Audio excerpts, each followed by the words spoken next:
All right, we're about to dive into a source that has spent more than a quarter of a century investigating one of the biggest questions we could possibly ask. It's a question that's been on humanity's mind for, well, forever. And today, we're going to explore a source that has dedicated itself to collecting evidence and trying to piece together an answer. Yep, for over 26 years, our source, the Friday Afterlife Report, has been putting out a weekly publication. Its whole mission?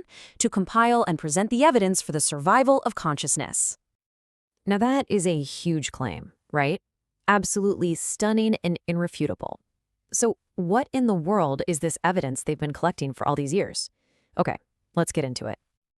So the journey of discovery that the report lays out, it usually starts with things that are incredibly personal and, as it turns out, way more common than you might think. Get this.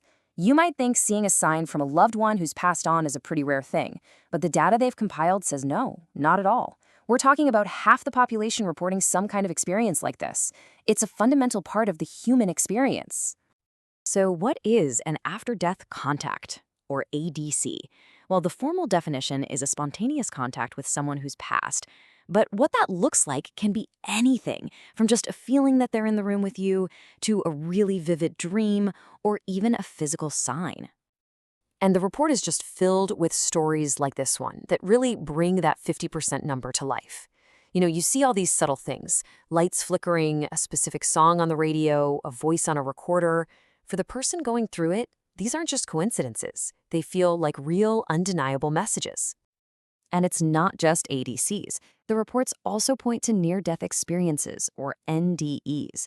This is when someone is clinically dead and then comes back. And what's wild is that they often report incredibly similar things. Seeing a light, meeting relatives, a feeling of pure love.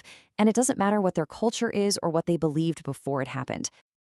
Okay, so from those spontaneous, personal experiences, the evidence presented in the report moves into something different: assisted communication. This is when there's supposedly a facilitator, a go-between for our world and the next. And this brings us to the classic idea of a medium. But the report doesn't just lump it all together. It actually breaks the practice down into several pretty distinct categories. So you have this whole spectrum. It ranges from mental mediumship, where a medium just relays thoughts and images they say they're receiving, all the way to something called direct voice, where voices are said to speak right into the room, totally independent of the medium. And the report points to cases like this one as evidence that's really hard to explain away. I mean, think about it. 52 full names, 49 first names, 28 complete addresses. The sheer amount of specific, verifiable detail is presented as a major piece of the puzzle. But the go-betweens that are described aren't always human. The source material also talks about decades of research into using technology to try and bridge that same gap. This is often called EVP, or electronic voice phenomena.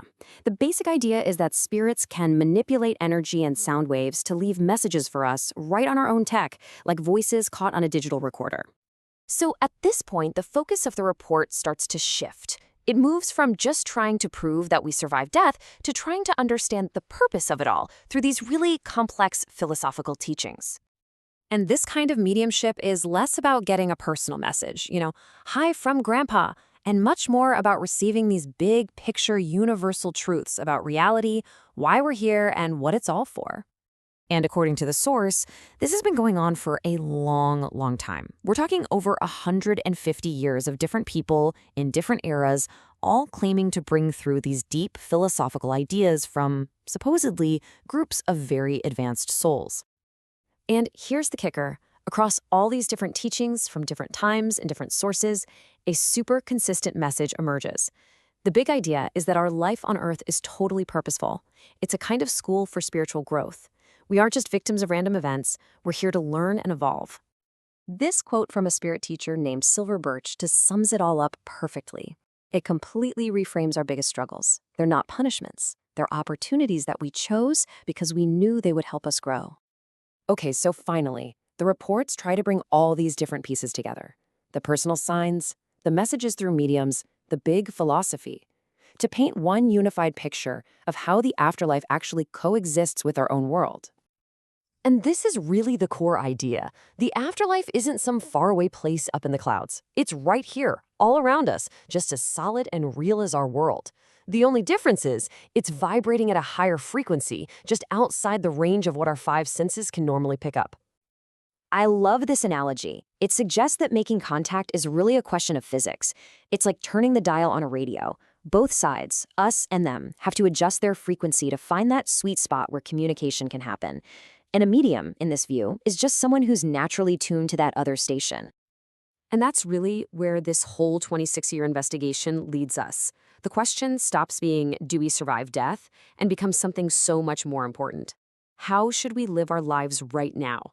I mean, if this isn't the end, if this is just one chapter in a much, much bigger story, what does that change for you today?